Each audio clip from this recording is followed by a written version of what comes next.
Transformation, ஒரு சமூக மாற்றத்தை இந்த உலகத்தில் நிகழ்த்தி இருக்கிறார்கள் என்பதற்கு உமர் இப்னு கத்தாப் ரலியல்லாஹு தஆலாவுடைய ஒரு வாழ்க்கை நமக்கு ஒரு சான்று. ஒரு பானை சோற்றுக்கு ஒரு சோறு பதம் என்று சொல்வதைப் போல உமர் ரலியல்லாஹுடைய ஒரு வாழ்க்கை போடும்.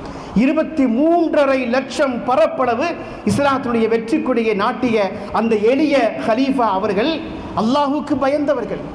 தங்களுடைய ரகசிய வாழ்க்கையிலும் தங்களுடைய அந்தரங்க வாழ்க்கையிலையும் புற வாழ்க்கையிலையும் ரப்புக்கு பயந்தவர்கள். ரப்புக்கு பயந்து வாழ்ந்த காரணத்தினால்தான் நபிகள் நாயகம் ரசூலுல்லாஹி ஸல்லல்லாஹு அலைஹி வஸல்லம் சொன்னார்கள், உமர் வருகிற பாதையில் சைத்தான் வரமாட்டான் என்று சொன்னார். சாதாரணமான அந்தஸ்து அல்ல. ஆடு மேய்ப்பதற்கு லாயக்கில்லாதவர் என்று பெற்ற தந்தையினாலே விமர்சிக்கப்பட்ட ஒரு ஆளுமையை, ஒரு மனிதரை இஸ்லாத்திற்கு வர வேண்டும் என்று அவர்களுக்காக கனவு கண்டு துஆ செய்து அவர்களுக்காக அல்லாஹ்விடத்தில் கையேந்தி பிரார்த்தனை செய்த பெருமானார் ஸல்லல்லாஹு அலைஹி வஸல்லம் அவர்கள் என்ன செய்கிறார்கள்? 23.5 லட்சம் பரப்பளவு இஸ்லாத்தின் கொடியை நிலைநாட்டி பைத்துல் முகத்தஸை மீட்டதற்கு பிறகு அந்த சாவியை பெறுவதற்காக மதீனாவிலே இருந்து உமர் ரலியல்லாஹு தஆலா புறப்பட்டு போகிற பொழுது வரலாற்று அறிஞர்கள் சொல்கிறார்கள், உமர் ரலியல்லாஹுடைய அவர் உடுத்தி இருக்கிற உடையிலே 19 ஓட்டைகள் இருந்தன என்று எழுதுகிறார்கள். 19 ஓட்டைகள் இருந்தன. அதை தைப்பதற்கு கூட அவர்கள் நிற்கவில்லை. அவர்கள் சொன்னார்கள், அஸ்ஸனல்லாஹு பில் இஸ்லாம், அல்லாஹ் இஸ்லாத்தை கொண்டு எம்மை கண்ணியப்படுத்தி இருக்கிறான். இந்த வழியை தாண்டி வேறு குறுக்கு வழிகளை நீங்கள் புகழை விரும்பினால் அல்லாஹ் உங்களுக்கு தோல்வியை தருவாய் என்ற ஒரு உன்னதமான தத்துவத்தை இந்த உலகத்திற்கு உறக்கச் சொன்னவர்கள் உமர் இப்னு கத்தாப் ரலியல்லாஹு தஆலா அவர்கள். சாதாரண ஆடு மேய்ப்பதற்கு லாயக்கில்லாத அவரை என்று தந்தையால் விமர்சிக்கப்பட்டவர்கள். ஹஜ்ரத் ரசூலுல்லாஹி ஸல்லல்லாஹு அலைஹி வஸல்லம் சொல்கிறார்கள், நான் மிஅராஜுக்கு சென்ற பொழுது ஒவ்வொரு வானத்திற்கும் சென்று விட்டு பார்க்கிற பொழுது இன்னி ராயித்து கஸ்ரன் ஃபில் ஜன்னா, நான் கசீரன் ஃபில் ஜன்னா, சொர்க்கத்தில் நான் ஒரு பெரிய மாளிகையை பார்த்தேன். அங்கே இருக்கிற அந்த வாயில் காப்பாளரிடம் கேட்டேன், இந்த மாளிகை யாருக்கு சொந்தமானது என்று கேட்டேன். இது உமருக்கு சொந்தமானது என்று சொன்ன பொழுது நான் பயந்து கொண்டு உள்ளே போகவில்லை என்று பெருமானார் ஸல்லல்லாஹு அலைஹி வஸல்லம் சொன்னார்கள். பாருங்கள், பூமியிலே வாழ்வதற்கு தகுதியில்லாதவர் என்று விமர்சிக்கப்பட்ட ஒரு ஆளுமையை சொர்க்கத்தில் மாளிகை பெரும் தகுதியுடையவர்களாக மாற்றியிருக்கிற பெருமை ஹஜ்ரத் முஹம்மது ரசூலுல்லாஹ் ஸல்லல்லாஹு அலைஹி வஸல்லம் அவர்களுக்கு சொந்தமான. இப்படி நாம் சஹாபாக்கள் ஒவ்வொருவருடைய வரலாற்றையும் எடுத்து பார்த்தோம் என்று சொன்னால் அது பறந்து விரிந்த செய்திகளையும் தத்துவங்களையும் தரக்கூடிய மகத்தான ஒரு வாழ்க்கையாக, இந்த உலகத்திற்கு செய்திகளை சொல்லிக்கொண்டே இருக்கும் வாழ்க்கையாக, இந்த உலகத்திற்கு நேர்வழிகளை பற்றிய பாடத்தை நடத்தக்கூடிய வாழ்க்கையாக, இந்த உலகத்தின் கடைசி மனிதனுக்கும் நன்மைகளை போதிக்கும் வாழ்க்கையாக உம்மத்தே முஹம்மதியாவுடைய வாழ்க்கை இருக்கும். இந்த உலகத்தில் எல்லாரும் நகம் வெட்டுவாங்க. நகம் வெட்டி இருந்தால் நம்ம நகம் வெட்டுவோம், நகம் வெட்டித்தான் ஆக வேண்டும். வாரம் வாரம் நீங்கள் வியாழக்கிழமை நகம் வெட்டுங்கள் என்று சொன்னவர்கள் நபிகள் நாயகம் ரசூலுல்லாஹி ஸல்லல்லாஹு அலைஹி வஸல்லம். சாதாரண செய்திதான். என்னிடத்திலே கட்டர் இருக்கிறது, எனக்கு என் விடலே நகம் இருக்கிறது, நான் எப்பொழுது வேண்டுமானாலும் வெட்டி கொள்ளலாம். ஆனால் வியாழக்கிழமை நீங்கள் வெட்டுகிற பொழுது சுன்னத்தாக மாறிவிடும், அது நன்மையாக மாறிவிடும். இந்த செய்தியை கூட அறிஞர்கள், விஞ்ஞானிகள் இன்றைக்கு ஒரு செய்தியாக சொல்கிறார்கள், ஆய்வு செய்து சொல்கிறார்கள், நீங்கள் வாரந்தோறும் உங்களுடைய நகக்கண்களில் இருக்கக்கூடிய அழுக்கை எடுப்பதற்கு முயற்சி செய்யுங்கள் என்று. ஒவ்வொரு தொடுகையிலேயே நாம் அதைத்தானே செய்கிறோம். கொரோனா வந்த பொழுது உலக கைகழுவு தினம் என்று அக்டோபர் 19ஆம் தேதி அறிவித்திருக்கிறார்கள். தொன்று தொட்டு இந்த காரியத்தை செய்திருப்பவர்கள் யார்? நாம் தான் செய்திருக்கிறோம். நாம் செய்யக்கூடிய எல்லா காரியம் எதுவாக இருந்தாலும் சரி, இந்த உம்மத்திற்கு நன்மைகளை செய்யக்கூடிய சொல்லக்கூடிய ஒரு மிகச்சிறந்த உம்மத்தாகத்தான் நம்முடைய உம்மத்து இருப்பதை நாம் பார்க்க முடியும். நபிகள் நாயகம் ரசூலுல்லாஹி ஸல்லல்லாஹு அலைஹி வஸல்லம் அப்படிப்பட்ட ஒரு சமூகத்தை உருவாக்கினார்கள். இந்த ஆசிரியை அந்த ஒவ்வொரு இஸ்லாமிக் சென்டராக சென்று ஒவ்வொரு சஹாபியின் வரலாற்றை படித்து ஒவ்வொருவரும் எப்படி ஒரு தனித்தனி ஆளுமையாக வளர்ந்திருக்கிறார்கள். குற்றவாளிகளாக பார்த்த உலகத்தில் அவர்கள் வானத்தில் மின்னும் நட்சத்திரங்களாக தனித்தனி ஆளுமைகளாக எப்படி உருவாகிறார்கள் என்று வியப்பின் உச்சிக்கே சென்றவர்கள் இந்த மனிதனுடைய வாழ்க்கையில், இருண்ட யுகத்தில் வாழ்ந்த இந்த மனிதனுடைய வாழ்க்கையில் இவ்வளவு பெரிய மாற்றத்தை நிகழ்த்தி காட்டிய அந்த புரட்சியாளர் யார் என்ற கேள்விக்கு அவர் வருகிறார். ஹூ இஸ் சஹாபா என்ற நிலையிலே இருந்து ஹூ இஸ் முஹம்மத், யார் இந்த முஹம்மது என்று முஹம்மது ஸல்லல்லாஹு அலைஹி வஸல்லம் வரலாற்றை அவர் படிக்கிறார். உம்மத்தே முஹம்மதியாவின் சிறப்பை பற்றி நாம் பேசுகிற பொழுது நாம் அந்த உம்மத்தை உருவாக்கி இருக்கக்கூடிய தலைவருடைய வரலாற்றையும் நாம் பேசித்தானே ஆக வேண்டும். அதுதானே நியாயமாக இருக்க முடியும். ஒரு நல்ல பிள்ளையை பார்க்கிற பொழுது சமூகம் அவரை எப்பொழுது பாராட்டும் என்றால் அவருடைய தந்தை சமூகத்தின் நல்ல பேரை எடுத்திருப்பார், இன்னாருடைய பையன் என்று சொல்வார்கள். ஒரு பிள்ளை தவறான பிள்ளையாக இருந்தால், குற்றம் புரியக்கூடிய பிள்ளையாக இருந்தால், சமூகத்திற்கு அச்சுறுத்தும் விதமாக அவன் வளர்ந்திருந்தால் வளர்ப்பு சரியில்லை என்று சொல்வார்கள், தந்தையை குற்றம் சொல்வார்கள். அவங்க குடும்பமே அப்படித்தான்ப்பா, அவன் சித்தப்பா பெரியப்பா எல்லாரும் அந்த கேஸ் தான், எல்லாம் ஜெயிலுக்கு போகாமல் வாழ்க்கையை முடிக்க மாட்டாங்க போல் தெரியுது என்று சொல்வார்கள். ஒருவன் தவறு செய்கிற பொழுது அது குடும்பத்தின் கடைசி பெரிய உறுப்பினர்கள் வரைக்கும் செல்வதைப் போல இந்த சஹாபாக்குடைய வாழ்க்கையில் இவ்வளவு பெரிய மாற்றத்தை உருவாக்கியதற்கு யார் காரணம் என்று அவர் எங்கே வந்து நிற்கிறார்? ஹூ இஸ் முஹம்மது, யார் இந்த முஹம்மது ஸல்லல்லாஹு அலைஹி வஸல்லம் என்று ரசூல் ஸல்லல்லாஹு அலைஹி வஸல்லம் வரலாற்றை அவர் படிக்கிறார். வழக்கம் போல பள்ளிக்கூடத்திற்கு வருகிறார். சரியாக 6 மாதங்களுக்கு பிறகு அந்த சகோதரி பள்ளிக்கூடத்திற்கு வருகிற பொழுது புர்கா அணிந்து அவர் ஸ்கார்ஃபை ஒன்றை அணிந்து கொண்டு பள்ளிக்கூடத்திற்கு வருகிறார். எல்லோரும் ஆச்சரியப்பட்டு கேட்டார்கள், என்ன என்று கேட்ட பொழுது, நான் இஸ்லாமிய சமயத்தை தழுவி விட்டேன் என்று அவர் சொன்னார். இது ஒரு செய்தி. அப்படி அனுபவத்தை அவர் விலாவாரியாக பேசுகிறார். ஒரு உம்ராவுக்கு சென்றது, ஹஜ்ஜுக்கு சென்றது, அங்கே கிடைத்த அனுபவங்கள் எல்லாவற்றையும் அவர் பேசுகிறார். இந்த ஆசிரியருடைய வாழ்க்கையிலே ஒரு மாற்றத்தை ஏற்படுத்திய சொல் சஹாபா என்று சொல்லக்கூடிய சொல். அது வெறுமனே ஒரு குழந்தை சொல்லவில்லை, ஒரு தாய் அந்த குழந்தையை தன் மடியிலே அமர வைத்து சொல்லிக் கொடுத்த போதனையின் விளைவாக இவ்வளவு பெரிய மாற்றத்தை ஒரு குழந்தையால் ஒரே ஒரு ஒற்றை சொல்லால் நிகழ்த்த முடியும் என்றால், நாம் மார்க்கத்தை, குர்ஆனை, ஹதீஸை, சஹாபாக்களுடைய வரலாற்றை, இறைநேசர்களுடைய வரலாற்றை கற்றுக்கொண்டு நாம் அடுத்த தலைமுறைகளுக்கு சொல்ல வேண்டிய கடமையும் பொறுப்பும் இருக்கிறது. ஒரு காலம் இருந்தது, மாலை மகரிப் நேரத்தில் நமக்கெல்லாம் தெரியும், நம்முடைய கிராமங்களில் என்ன செய்வாங்கன்னா, மகரிப் தொழுது வந்ததற்கு பிறகு வீட்டில் இருக்கக்கூடிய தாய்மார்கள் குர்ஆனை படிப்பார்கள், சூரத்துல் முல்க் ஓதுவார்கள், சூரத்துல் ரஹ்மானை ஓதுவார்கள், சூரத்து யாசீனை ஓதுவார்கள். ஓதுனாதான் சாப்பாடு. நம்முடைய தந்தைமார்கள் வந்து கேட்பார்கள், என்ன யாசீன் ஓதுனானா, சூரத்துல் வாக்கியா ஓதுனானா என்று கேட்பார்கள். தாய்மார்கள் தங்களுக்கு தெரிந்த பாடல்களை, காப்பியங்களை படிப்பார்கள். இன்னும் சொல்ல போனால் வயதான தாய்மார்கள் கசசுல் அன்பியா என்று சொல்லக்கூடிய அந்த அரபு தமிழில் வெளியாக இருக்கக்கூடிய சரித்திர புத்தகங்களை படிப்பார்கள். அப்படி அவர்கள் படித்து அந்த குழந்தைகளுக்கு அடுத்த தலைமுறையை மடியிலே உட்கார வைத்து இந்த செய்திகளை சொல்வார்கள். சொர்க்கம் இப்படி இருக்கும், நரகம் இப்படி இருக்கும் என்கிற தகவல்கள்லாம் நமக்கு எப்படி கிடைத்தது என்றால், நம்முடைய பாட்டிமார்கள், நம்முடைய நாரிமார்கள், அவர்கள் வழியாக நமக்கு கிடைத்திருக்கக்கூடிய ஒரு பெரிய செல்வம். ஆனால் இன்றைக்கு காலம் மாறிவிட்டது. காலம் மாறிவிட்டதற்கு பிறகு, அந்தி சாய்ந்ததற்கு பிறகு நம்முடைய குழந்தைகளுக்கு நாம் இதெல்லாம் சொல்லித் தருவதற்கு நேரம் இல்லாமல் போய்விட்டது. எல்லாருமே ஆம்பளைங்க என்ன பண்ணிடுவாங்கன்னா, வியாபாரத்தை தேடி, பொருளாதாரத்தை தேடி கடை வீதிகளுக்கும் வணிகத்திற்கும் அவர்கள் செல்வார்கள். தாய்மார்கள் என்ன செய்கிறார்கள் என்று கேட்டால், அவங்க ஒரு 6 மணிக்கு பிறகு ஒரு மந்திரிச்சு விட்ட கோழி மாதிரி அந்த தொலைக்காட்சிக்கு பெட்டிக்கு முன்னாடி உட்கார்ந்து 6 மணிக்கு தொடங்குகிற சீரியலு 12 மணி வரைக்கும் ஓடும். இந்த சீரியலு, அந்த சீரியலு, அதுக்கு அடுத்தது, அதுக்கு அப்புறம் உள்ளது இந்த 400வது எபிசோடு, 500வது எபிசோடு, எல்லா எபிசோடும் ஒரே கதை தான். இதை இழுத்துட்டு போகிறது, அதை காலி பண்ணுறது, அவளுக்கு எதிராக செய்கிறது, கருவை கலைக்கிறது, இந்த சமாச்சாரம் தான் திருப்பி திருப்பி வேற பேரில் வேற கதாபாத்திரங்களை சொல்லிக்கொண்டே இருக்கிறார்கள். இதை பார்க்கிற சமூகம் எப்படி ஒரு சஹாபாக்களை போன்ற ஒரு சமூகத்தை உருவாக்க முடியும் என்பதை குறித்து நாம் யோசிக்க வேண்டும். இன்னைக்கெல்லாம் மாலை மகரிப் நேரத்தில் வீடுகளுக்கு விருந்தாளிகள் வருவதில்லை என்று சொல்கிறார்கள். அவுட்லுக் பத்திரிகையில் ஒரு ஆய்வறிக்கை வெளியிட்டிருந்தார்கள். அந்த ஆய்வறிக்கையில் மாலை நேரத்திற்கு பிறகு விருந்தாளிகள் தங்களுடைய வீடுகளுக்கு விருந்தாளிகள் வருவதில்லை, வந்தால் மரியாதை இல்லை என்கிற காரணத்தினால் வருவதில்லை. ஏன்னா சீரியலில் மூடிக்கிட்டுக்கிறாங்க. மூடிக்கிட்டுக்கும் போது உள்ளே வந்துட்டான் அப்படின்னா என்ன சொல்கிறாங்க, இவன் ஏன் இந்த நேரத்தில் வந்தான், கேள்வி வருதா இல்லையா? பார்க்கறதுக்கு இடையூறாக இருக்கிறது. சில பேர் கண்டுக்கிறதே இல்லை, மரியாதையே இல்லை, எப்போ வந்தேன்னு கேட்கறது இல்லை. அந்த விளம்பர இடைவேளை வருகிற பொழுது, நீ எப்பப்பா வந்த என்று கேட்பார்கள். திருடம் வந்தால் கூட தெரியாது, உடுத்தி இருக்கிற ஆடையை கழட்டிட்டு போனால் கூட தெரியாது. அவ்வளவு மெய்மறந்து போய், நான் யதார்த்தத்தை சொல்கிறேன், அவ்வளவு மெய்மறந்து போய் நாம் இந்த சீரியல்களுக்கும் மாலை நேரத்து இது மாதிரியான தீமைகளுக்கும் அடிமையாக இருக்கிற பொழுது ஒரு உயர்ந்த சமூகத்தை நம்மிடமிருந்து எப்படி அடுத்த தலைமுறைக்கு கைமாற்ற முடியும் என்பதை குறித்து நாம் தீவிரமாக யோசிக்க கடமைப்பட்டிருக்கிறோம். இந்த தாய் 6 மாதங்களுக்கு பிறகு இஸ்லாத்தை தழுவி அவர் பள்ளிக்கூடத்திற்கு வந்தார் என்று பார்க்கிறோம். பெருமக்களே, அந்த அடிப்படையில் நாம் பார்க்கிற பொழுது உம்மத்தை முஹம்மதியா என்று சொல்வது பெருமானார் ஸல்லல்லாஹு அலைஹி வஸல்லம் அவர்களுக்கு, அவருடைய உம்மத்தவர்களுக்கு அல்லாஹ் கொடுத்திருக்கிற பட்டம் அது. ஹைர் உம்மா குன்தும் ஹைர உம்மத்தி, நீங்கள் தான் இந்த உலகத்தின் சிறந்த சமூகம் என்று அல்லாஹ் ஜல்ல சுப்ஹானஹு வ தஆலா பாராட்டி இருக்கிறார். இந்த உலகத்தில் எத்தனையோ தத்துவங்களை பின்பற்றக்கூடிய, சமயங்களை பின்பற்றக்கூடிய, கோட்பாடுகளை பின்பற்றக்கூடிய சமூகங்கள் நிறைய உருவாகி இருக்கிறது. இதற்கு முன்னாலும் நபிமார்கள் வந்தார்கள், இறை தூதர்கள் வந்தார்கள். அவர்களும் அந்தந்த சமூகங்களுக்கு நேரு வழியை காட்டினார்கள். அவர்களும் வேதங்களும் ஏடுகளும் சுஹுஃபுகளும் கொண்டு வந்தார்கள்.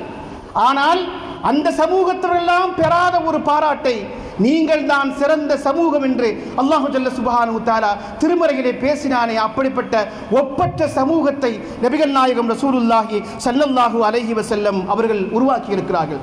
இன்னொரு வார்த்தை உம்மத்தும் வசத்தா, நீங்கள் தான் நடுநிலை சமூகம் என்று ஒரு வார்த்தையை குர்ஆன் நமக்கு அறிமுகப்படுத்துகிறது. இந்த பாராட்டை எல்லாம் பெற்றிருக்கக்கூடிய ஒரே சமூகம் நம்முடைய சமூகம் தான். பெருமக்களே, அந்த பெருமையை நாம் நிலைநாட்ட வேண்டிய கடமையும் பொறுப்பும் இருக்கிறது. சிறந்த உம்மத்து, சிறந்த சமூகம் என்று அழைப்பதாக இருந்தால் அவர்களுக்கு சில குவாலிட்டிகள் வேண்டும். அந்த குவாலிட்டிகள் நிரந்தரமாக இருக்க வேண்டும் என்று ஆய்வாளர்கள் நமக்கு சொல்வதை பார்க்கிறோம். முதலாவது குவாலிட்டி என்ன? முதலாவது தகுதி என்ன? ஒரு சமூகத்தை சிறந்த சமூகம் என்று சொல்வதாக இருந்தால் அது உம்மத்துன் ஈமானியா, ஈமானிய சமூகமாக, இறை நம்பிக்கை உள்ள சமூகமாக அது இருக்க வேண்டும். வஹிய காயிமத்துன் அலா கலிமத்தி லா இலாஹ இல்லல்லாஹ், லா இலாஹ இல்லல்லாஹ் என்று சொல்லக்கூடிய அந்த உயர்ந்த கலிமத்தின் மீது ஆழமாக வேறு ஊன்றி இருக்கக்கூடிய ஒரு கொள்கை சமூகமாக அந்த சமூகம் இருக்க வேண்டும். அந்த தத்துவத்தில் காலம் முழுக்க அவன் தெளிவாகவும் இருக்க வேண்டும். அவனுடைய பின்பற்றும் வழிகாட்டு நெறிமுறை நூல்களாக குர்ஆனும் ஹதீஸும் இருக்க வேண்டும். கியாமத்து வரைக்கும் வரக்கூடிய எல்லா மனிதர்களுக்கும் வழிகாட்டும் பொன்மொழிகளை கொண்டிருக்கக்கூடிய வேத நூல்களாக இந்த குர்ஆனும் ஹதீஸும் இருப்பதை பார்க்கிறோம். கலிமத்து தௌஹீதிலே உறுதியாக இருப்பது, குர்ஆனையும் ஹதீஸையும் முழுமையாக பின்பற்றி நல்லவர்கள் நாதாக்கள் நமக்கு முன்னாலே நடந்து சென்று வழிகாட்டி இருக்கக்கூடிய பெருமக்களுடைய பாதையிலே நடக்கும் உம்மத்தாக அது இருக்க வேண்டும். உலகத்தில் எந்த பிரச்சனை ஏற்பட்டாலும் உம்மத்தை முஹம்மதியாவுக்கு வெளியிலே இருந்து ஒருவர் வந்து சட்டம் சொல்ல வேண்டிய அவசியம் இல்லை. உலகத்தில் எவ்வளவு பெரிய சர்ச்சைகள் ஏற்பட்டாலும் உம்மத்தை முஹம்மதியாவுக்கு வெளியிலே இருந்து ஒருவர் வந்து ஒரு தீர்வையோ ஒரு ஆலோசனையை சொல்ல வேண்டிய அவசியம் இல்லை. அது அனைத்தும் திருக்குர்ஆனிலேயும் நபிகள் நாயகம் ரசூலுல்லாஹி ஸல்லல்லாஹு அலைஹி வஸல்லமுடைய அந்த உம்மத் அவர்களுக்கு அனைத்தும் அதிலே பொதியப்பட்டிருக்கிறது, புதைந்து கிடக்கிறது. அந்த வழிகாட்டுதலின் அடிப்படையில் அவர்கள் செல்ல வேண்டும். முதலாவது தகுதி உம்மத்தை ஈமானியா, அது கொள்கை சமூகமாக இருக்க வேண்டும். இரண்டாவது அல் ஈமானுல் ஹாலிஸ், அந்த நம்பிக்கை, அந்த ஈமான் தெளிவானதாக இருக்க வேண்டும். அது அப்பழுக்கற்றதாக இருக்க வேண்டும். எந்த குழப்பமும் இல்லாததாக இருக்க வேண்டும். கலப்படம் இல்லாததாக இருக்க வேண்டும். கடவுள் விஷயத்தில் காம்ப்ரமைஸ் செய்து கொள்ளாத ஒரு சமூகம் இந்த உலகத்தில் உம்மத்தே முஹம்மதியா, முஹம்மது ஸல்லல்லாஹு அலைஹி வஸல்லம் உருவாக்கிய சமூகம் தான். ப்ரொஃபசர் ஹாமில்டன் சொல்கிறார், கடவுள் விஷயத்தில் ஒருபோதும் காம்ப்ரமைஸ் செய்து கொள்ளாத ஒரே சமூகம் இந்த உலகத்தில் நபிகள் நாயகத்துடைய சமூகம் மட்டும்தான். ஏனென்று சொன்னால் இந்த உலகத்தில் அவர்கள் உயிரை விடவும் அதிகமாக நேசிப்பவர்கள் முஹம்மது ஸல்லல்லாஹு அலைஹி வஸல்லம் அவர்கள். அவர்களை ஒரு முறையேனும் கனவிலே தரிசிக்க வேண்டும் என்று ஆசைப்படக்கூடிய சமூகம் உம்மத்தே முஹம்மதியா. அப்படித்தானே?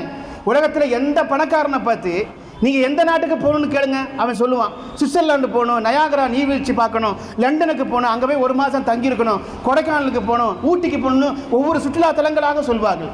நீங்கள் சாதாரண ஏழ்மையிலே வாழக்கூடிய ஒரு ஈமான் கொண்ட ஒரு முஸ்லிமை பார்த்து உன் வாழ்நாளில் நீ எந்த நாட்டுக்கு செல்ல வேண்டும் என்று கேட்டால் அவன் நான் மதீனாவுக்கு செல்ல வேண்டும் என்று சொல்வான்.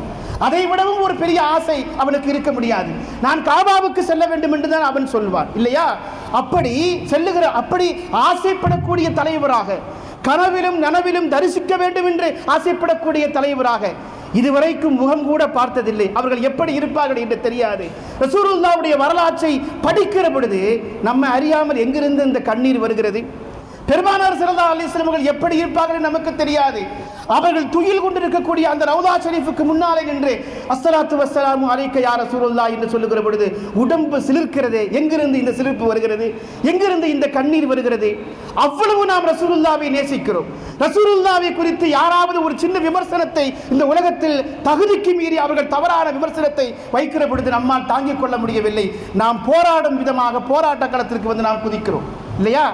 அப்படிப்பட்ட இறை தூதரை கூட நாம் நபியாக என்று அல்லாஹ் என்று சொன்னதில்லை, இறைவன் என்று ஒருபோதும் நாம் சொன்னதில்லை. உலகத்தில் ரசூலுல்லாஹ்வுடைய வாழ்க்கை வரலாற்றை வியப்போடு பார்த்து ஆச்சரியப்படக்கூடிய அறிஞர்கள் ஸ்டக்காகி நிற்கிற ஒரு இடம் எது என்றால், இத்தனை 15 நூற்றாண்டுகள் ஆகிவிட்டது. இத்தனை நூற்றாண்டுகள் ஆயும் முஹம்மது நபி தன்னை நம்புகிற கூட்டம் தன் வாழ்நாளில் எந்த இடத்திலும் நபியை பார்த்து நீங்கள் கடவுள் என்று சொல்லவில்லை. கடவுளாக்கப்படாத ஒரு இறை தூதர் முஹம்மது ஸல்லல்லாஹு அலைஹி வஸல்லம் அவர்கள், இல்லையா? அந்த முஹம்மது ஸல்லல்லாஹு அலைஹி வஸல்லம் அவ்வளவு நேசம் இருந்தாலும் கூட, அவர்களை பார்க்க வேண்டும் என்ற ஆசை இருந்தாலும் கூட, அந்த ரசூலுல்லாஹ்வை பார்த்து நம்ம எந்த கட்டத்திலும் அல்லாஹ் நீங்களும் ஒன்றுன்னு சொன்னதில்லை. இல்லையா? அல்லாஹ்வுக்கு மேல நீங்க என்று நாம் சொன்னதில்லை, சொல்ல மாட்டோம். நாம் ஈமானில் தெளிவாக இருக்கிறோம், நம்முடைய கடவுள் வழிபாடு கொள்கையில் நாம் தெளிவாக இருக்கிறோம். ஏக இறைவனை நாம் வணங்க வேண்டும், அவன்தான் அனைத்திற்கும் சக்தி பெற்றவன். மனிதர்கள் இந்த உலகத்தில் எவ்வளவு பெரிய உயரத்திற்கு சென்றாலும் எந்த மனிதனும் கடவுளாக முடியாது என்பதில் நாம் தெளிவாக இருக்கிறோம். அது நமக்கு எந்த குழப்பமும் இல்லை. அவன் எவ்வளவு பெரிய பதவிக்கு சென்றிருந்தாலும் சரி, அவன் வாழ்க்கையின் எவ்வளவு உச்சத்துக்கு சென்றிருந்தாலும் சரி, தமிழிலே சொல்வார்களா இல்லையா, உயர உயர பறந்தாலும் ஊர்க்குருவி பருந்தாக முடியாது என்று சொல்வதை போல, எவ்வளவு பெரிய தத்துவ ஞானியாக இருந்தாலும் சரி, துறவியாக இருந்தாலும் சரி, சன்னியாசியாக இருந்தாலும் சரி, சித்தராக இருந்தாலும் சரி, அவர் வாழ்க்கையின் மனதை கட்டுப்படுத்தி உயரத்திற்கு சென்றிருந்தாலும் கூட எந்த மனிதரை பார்த்தும் நாம் கடவுள் என்று ஒருபோதும் சொல்ல மாட்டோம். அதில் நம்ம தெளிவாக இருக்கிறோம். உலக அறிஞர்கள் ஆச்சரியப்படக்கூடிய செய்தி, கடவுள் வழிபாட்டு விஷயத்தில் காம்ப்ரமைஸ் ஆகாத ஒரு சமூகம் இந்த உலகத்தில் முஸ்லிம் சமூகம் மட்டும்தான் இருக்கிறது என்று. அண்மையிலே ஒரு புள்ளி விவரம் வெளியானது. அந்த புள்ளி விவரத்தில் இதை பற்றி நம்ம படிச்சுக்கிட்டு இருக்கும்போது ஒரு செய்தி என்ன அப்படின்னா, உலகத்தில் 220 மில்லியன் படைப்புகள் கடவுளாக வழங்கப்படுகிறது. நான் அந்த வழிபாட்டு முறைகளை பின்பற்றக்கூடிய மக்களை விமர்சிக்கவோ குறை சொல்லவோ இல்லை, அது அவரவருடைய நம்பிக்கை, அவரோடு நாம் இணங்கி ஒத்துப்போகிறோம், அது வேறு விஷயம். நாம் நம்முடைய கொள்கையின் தெளிவை பேசுவதற்காக சொல்கிறேன். மனிதர்கள் உட்பட இந்த உலகத்தில் 220 மில்லியன் படைப்புகள் கடவுளாக வழிபாட்டுக்குரியவர்களாக இன்றைக்கு பார்க்கப்படுகிறார்கள், பூஜிக்கப்படுகிறார்கள் என்று ஒரு புள்ளி விவரம் சொல்லுகிறது. பெருமக்களே, இன்னொரு செய்தி, அதிசயமான செய்தி என்ன தெரியுமா? 2012ஆம் ஆண்டு ஸ்வீடனில் புதிதாக ஒரு மதம் அறிவிக்கப்பட்டது. 2012ஆம் ஆண்டு ஸ்வீடனில் புதிதாக ஒரு மதம் அறிவிக்கப்பட்டது. என்ன மதம் தெரியுமா? இன்டர்நெட் தான் எங்கள் மதம்னு சொன்னான். கேட்கறக்கே சிரிப்பாக இருக்குல்ல. இணையதளம் தான் எங்களுடைய மதம், இணையதளம் தான் எங்களுடைய கடவுள் என்று அவர்கள் டிக்ளேர் பண்ணாங்க.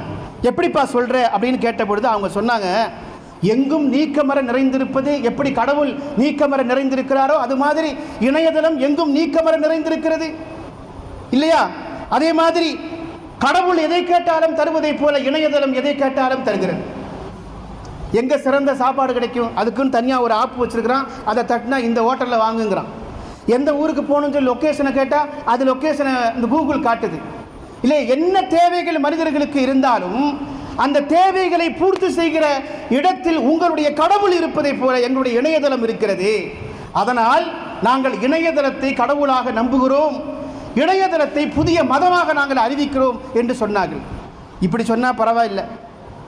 இணையதளம் எப்படி கடவுள் இல்லாமல் இந்த உலகம் இயங்க முடியாதோ அது மாதிரி இணையதளம் இல்லை என்றாலும் இந்த உலகம் இயங்காது என்று சொன்னார்கள். மூணாவது சொன்ன ஒரு கருத்து இல்லையா? இன்னைக்கு திடீர்னு இன்டர்நெட் முடக்கமாயிருச்சு, ஒரு மணி நேரம் நின்று போச்சுன்னு வச்சுக்கிறோங்க. நம்மளால என்ன பாடுபடுறான் அதை விடுங்க. மொபைலில் டேட்டா தீர்ந்து போச்சுன்னு வச்சுக்கிறோங்க, கைகாலெல்லாம் அப்படியே பரபரக்குது. நெட்டு ஒர்க் ஆகலைன்னா 10 பேருக்கு ஃபோன் பண்ணி கேட்குறான், மாப்பிள்ளை ஏர்டெல் எதுவும் பிரச்சனையா, ஏன் நெட்டு ஒர்க் ஆகலை, எனக்கு மட்டும்தானா இல்லை உனக்கும் அப்படித்தானா, பதறுகிறான். அவன் அதோடு இணைந்து தன்னுடைய விரல் 6வது விரலை போல மொபைலை படம் பிடித்துக் கொண்டிருக்கிறான், இணையத்தை பயன்படுத்தி கொண்டிருக்கிறான். இன்றைக்கு புதிதாக இணையத்தில் ஒரு காலம் இருந்தது மாதா பிதா குரு தெய்வம் என்று சொன்னார்கள். இன்னைக்கு மாதா பிதா கூகுள் தெய்வம் என்று சொல்கிறார்கள். ஏன்னா கூகுள் எல்லாமே தருகிறது, எல்லாவற்றையும் தருகிற பொழுது அதை கடவுளாக வழிபடுவது சிறந்தது என்று சொல்வார்கள். இன்னைக்கு புதிதாக சாட் ஜிபிடி என்று ஒரு இதை கொண்டு வந்திருக்கிறார்கள். அதே மாதிரி ஏஐ தொழில்நுட்பம். இன்றைக்கெல்லாம் தலைவர்கள் இந்த 2 தலைவர்கள் சந்திக்கிற பொழுது பெரிய பெரிய உயிருக்கு அச்சமுள்ள எதிரிகளால் மிரட்டப்படக்கூடிய தலைவர்கள் சந்திக்கிற பொழுது 2 பேர் ஒரு இடத்துல பெரும்பாலும் சந்திக்கிறது இல்லை, விர்ச்சுவல் மீட்டிங் என்று சொல்கிறார்கள். இவர் மாதிரி உருவத்தை உருவாக்கி வைத்திருக்கிறார்கள், அந்த பக்கம் அவர் மாதிரி ஒரு உருவத்தை உருவாக்கி வைத்திருக்கிறார்கள். 2 டிவி ஒன்றா கனெக்ஷன் பண்ணி 2 பேரும் நம்ம நாட்டை அடுத்து எப்படி கொண்டு போகலாம், எங்கள் நாட்டில் நீங்கள் என்ன தொழில் முறை தொடங்க போகிறீங்க, உங்களுடைய முதலீடு எவ்வளவு என்று பேசிக்கிறாங்க என்று சொல்லப்படக்கூடிய அளவுக்கு தொழில்நுட்பம் வளர்ந்திருக்கிறது. நான் சொல்கிறேன், இணையதளம் அல்ல, இணையதளத்தையே சூக்கி சாப்பிடுகிற ஏஐ தொழில்நுட்பம் அல்ல, அதையும் தாண்டி ஒரு பெரிய தொழில்நுட்பம் வந்தாலும் முஸ்லிம் சமூகம் அல்லாஹ்வைத்தான் கடவுள் என்று சொல்லுமே தவிர வேறு எந்த தொழில்நுட்பத்தையும் அதை கண்டுபிடித்தவரையும் ஒருபோதும் கடவுள் என்று ஒருபோதும் சொல்லாது. இந்த விஷயத்தில் நாம் தெளிவாக இருக்கிறோம். இது உம்மத்தே முஹம்மதியா, பெருமானார் ஸல்லல்லாஹு அலைஹி வஸல்லம் அவர்கள் இந்த உம்மத்திற்கு வழங்கி இருக்கக்கூடிய ஒரு பெரிய சிறப்பு. இது நமக்கு அது சாதாரணமாக தெரியும். நாம் பாரம்பரியமாக அப்துல் காதருக்கும் ஃபாத்திமாவுக்கும் பிறந்து விட்ட காரணத்தினால் ஈமானுடைய வலிமை, இஸ்லாத்துடைய பெருமை என்று நம்மால் உணர்ந்து கொள்ள முடியவில்லை.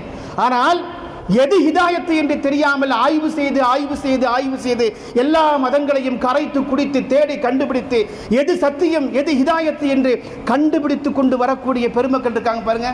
அவங்களுக்கு இஸ்லாத்திலிருந்து ஒரு சின்ன செய்தி போதும், ரசூலுல்லாஹ்வுடைய ஒரு சின்ன அணுகுமுறை போதும், அவர்கள் இஸ்லாத்துக்கு அந்த மகத்துவம் அது அவர்களுக்கு நன்றாக தெரியும்.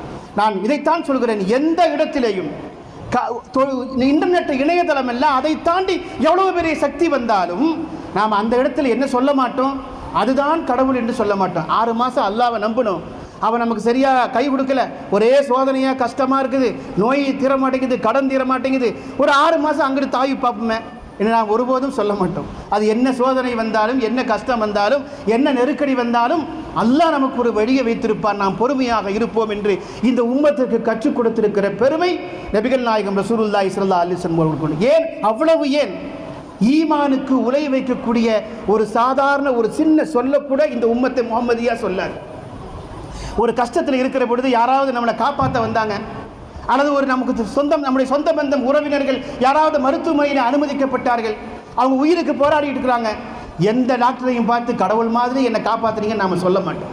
உதவி செய்தவரை பார்த்து, அவர் அரசியல்வாதியாக இருக்கலாம், பெரிய பொறுப்புள்ளவராக இருக்கலாம், திடீரென்று பணத்தை கொடுத்து நமக்கு ஒரு பெரிய ஹெல்ப் பண்ணிட்டாங்க, கடவுள் மாதிரி வந்து என்னை காப்பாற்றீங்க நம்ம சொல்லவே மாட்டோம்.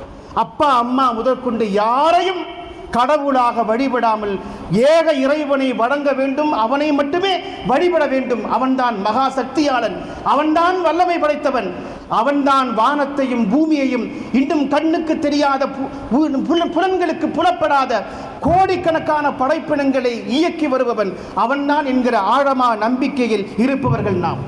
அந்த நம்பிக்கையை நாம் ஆழமாக இருப்பதன் காரணத்தினால்தான் இந்த உலகத்தில் இவ்வளவு பெரிய சோதனைகளை நாம் சந்தித்துக் கொண்டிருக்கிறோம். நம்மளை மாதிரி சோதனைகளை சந்திக்கிற, எதிர்ப்புகளை சந்திக்கிற, விமர்சனங்களை சந்திக்கிற சமூகம் உலகத்தில் வேற யாராவது இருக்காங்களா? நீங்கள் மிடில் ஈஸ்ட் என்று சொல்லக்கூடிய மத்திய கிழக்கு ஆசியாவில் ஏன் இவ்வளவு நாட்கள் போர்கள் நடந்து கொண்டே இருக்கிறது? அரசியல் காரணங்கள் பலது இருந்தாலும் கூட மேலை நாடுகளில் இருந்து கடும் விமர்சனங்கள் இன்றைக்கும் நம்மை நோக்கி வந்து கொண்டே இருக்கிறது. என்ன காரணம் தெரியுமா?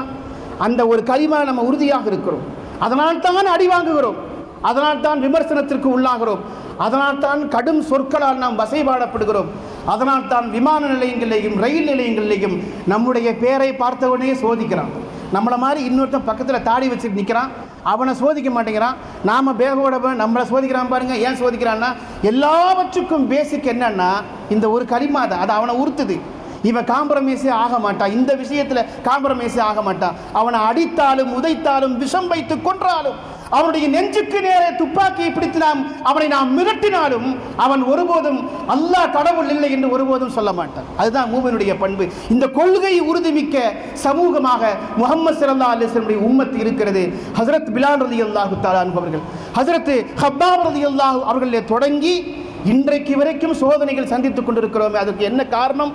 இந்த கொள்கை உறுதிதான். இதில் நம்ம காம்ப்ரமைஸ் ஆகி கொஞ்சம் அங்கிட்டு தாவிட்டுன்னு வச்சுக்கிறோங்க, உலகத்தில் எல்லா சலுகையும் நமக்கு கிடைக்கும். அதை தருவதற்கு எல்லோரும் தயாராக இருக்கிறார்கள். அன்றைக்கு தொடங்கி பிலால் ரலியல்லாஹுடைய அந்த பாரம்பரியத்தை தொடங்கி இன்றைக்கு வரைக்கும் ரோஹிங்கிய முஸ்லிம்கள் ஏன் இவ்வளவு துன்பங்களை அனுபவிக்கிறார்கள்? எத்தனை ஆண்டுகள் ஆகிவிட்டது, அவர்களுக்கு இருக்க இடமில்லை, பயணிக்க கடல் இல்லை, தங்குவதற்கு வீடு இல்லை, வீடு வாசல்கள் இல்லை, கப்பல்களையே அவர்கள் பயணித்துக் கொண்டே இருக்கிறார்கள். என்ன காரணம்? அவர்கள் உம்மத்தே முஹம்மதியாவை சேர்ந்து லா இலாஹா இல்லல்லாஹ் முஹம்மது ரசூலுல்லாஹ் என்று சொன்னவர்கள். சைனா உலகத்தின் மிகப்பெரிய கேபிட்டல் சிட்டியாக இன்றைக்கும் அறியப்படுகிறது. சைனாவுடைய ஒரு ஓரத்தில் ஒரு சின்ன பகுதி ஒன்று இருக்கிறது, உய்கூர் என்பது அந்த ஊருடைய பெயர். அங்கே இருப்பவர்கள் முஸ்லிம்கள். இன்றைக்கும் ஒரு திறந்த விலை சித்திரவதை கூடமாக இருப்பது உய்கூர் முஸ்லிம்கள். அவர்களுக்கு ஹஜ் செய்வதற்கு அனுமதி இல்லை, பள்ளிவாசலில் தொழுவதற்கு அனுமதி இல்லை, குர்ஆனை ஓதுவதற்கு அனுமதி இல்லை.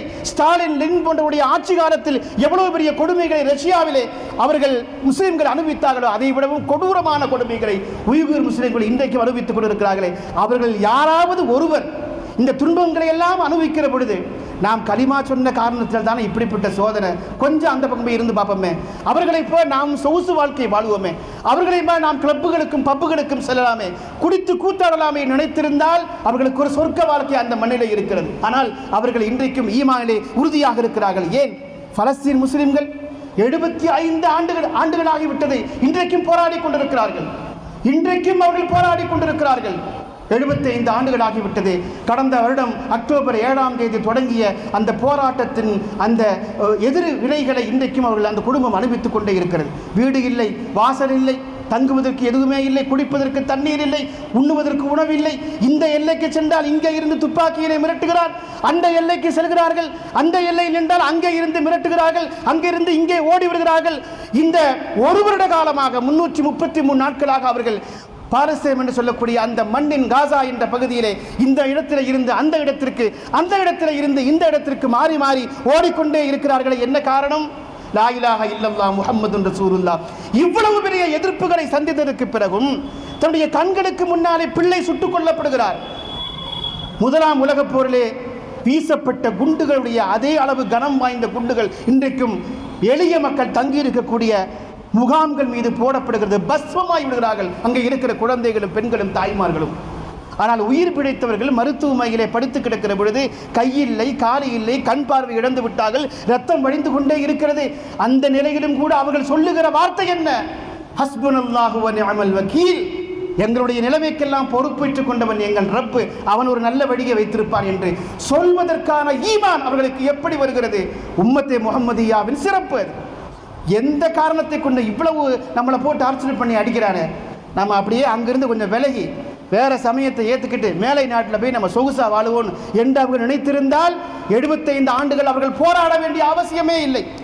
இந்த நிலையிலும் கூட நாம் கூட நம்முடைய சராசரி இஸ்லாமிய வாழ்க்கையில் நம்முடைய சகோதர சமூகத்தவர்களை இம்ப்ரெஸ் பண்ணவில்லை. ஆனால் ஒரு போராட்ட களத்திலே வாழ்க்கையின் அத்தனை துன்பங்களையும் சகித்துக் கொண்டிருக்கிற நம்முடைய சகோதரிகள் ஹஸ்புனல்லாஹு வ நிஅமல் வக்கீல் என்று சொல்லுகிற பொழுது மேலை நாட்டில் இந்த காட்சிகளை பார்த்திருப்பவர்கள் புதிதாக களிமா சொல்லி இஸ்லாத்திற்கு வந்து கொண்டே இருக்கிறார்கள். அந்த புள்ளி விவரமெல்லாம் ரொம்ப பெருசு. லண்டனில் எத்தனை பேர் இஸ்லாத்துக்கு வந்தாங்க, அமெரிக்காவில் அதே மாதிரி ஸ்வீடனில் உள்ளிட்ட பல்வேறு நாடுகளில் பலஸ்தீன் முஸ்லிம்களை பார்த்து எத்தனை ஆயிரம் மக்கள் இந்த ஓராண்டு காலத்தில் இஸ்லாத்திற்கு வந்திருக்கிறார்கள். ஏன் களிமா சொன்னீங்கன்னு கேட்டால், பாலஸ்தீன மக்களை பார்த்தேன், அவங்க இவ்வளவு பெரிய துன்பத்தை சந்திக்கிற பொழுதும் எல்லா புகழும் இறைவனுக்கு, அல்ஹம்துலில்லாஹ், ஹஸ்புனல்லாஹு வ நிஅமல் வக்கீல் என்று சொல்கிறார்கள். அதை பார்க்கிற பொழுது உள்ள என்ன இருக்குதுன்னு தேடி பார்க்கணும்னு ஆசை வந்துச்சு. அதனால படிக்க ஆரம்பித்தேன். படித்துக்கொண்டே இருக்கிற பொழுது யூடியூபில் அவர்கள் பேட்டி கொடுக்கிற பொழுது, பத்திரிகைகளுக்கு அவர்கள் நேர்காணல் நடத்துகிற பொழுது அந்த இடத்திலும் கூட அவர்கள் அஷ்ஹது அன் லா இலாஹ இல்லல்லாஹ் வ அஷ்ஹது அன்ன முஹம்மதன் அப்துஹு வ ரசூலுஹு என்ற கலிமாவை சொல்கிறார்கள். நான் ஒரு செய்தி அல் ஜஸீராவில் இருந்து மொழிபெயர்த்து என்னுடைய முகநூல் பக்கத்திலே போட்டிருந்தேன். ஒரு மரியம் என்று சொல்லக்கூடிய ஒரு 7 வயது குழந்தை, அந்த குழந்தையிட்ட அல் ஜஸீராவுடைய நிருபர் கேட்கிறார், இடிஞ்சு போன வீட்டுக்கு முன்னாடி அது உட்கார்ந்துருக்குது, அமைதியாக உட்கார்ந்துருக்குது. அவர் லைஃப் எப்படி போயிட்டு இருக்குது அப்படின்னு அரபியில் கேட்குறாரு அந்த குழந்தைகிட்ட.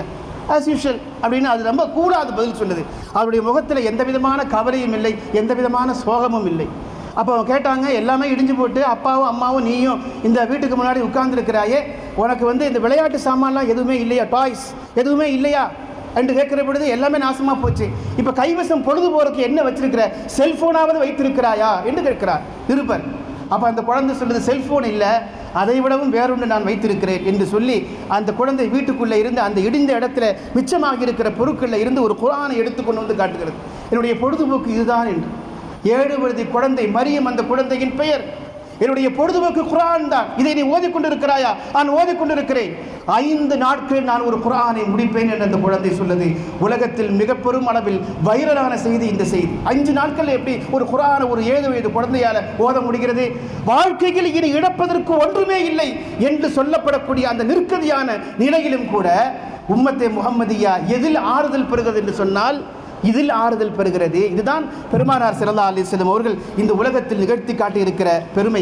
அதே போல ஹாமில்டன் சொன்னார், இந்த உலகத்தில் பாவம் செய்வதற்கு அஞ்சுகிற சமூகத்தை நபிகள் நாயகம் உருவாக்கி விட்டு போனார். பாவம் செய்வதற்கு அஞ்சுகிற, பாவம் செய்வதற்கு கூச்சப்படுகிற, பாவம் செய்வதற்கு வெட்கப்படுகிற ஒரு சமூகத்தை ரசூல் ஸல்லல்லாஹு அலைஹி வஸல்லம் இந்த உலகத்திலே உருவாக்கி சென்றார்.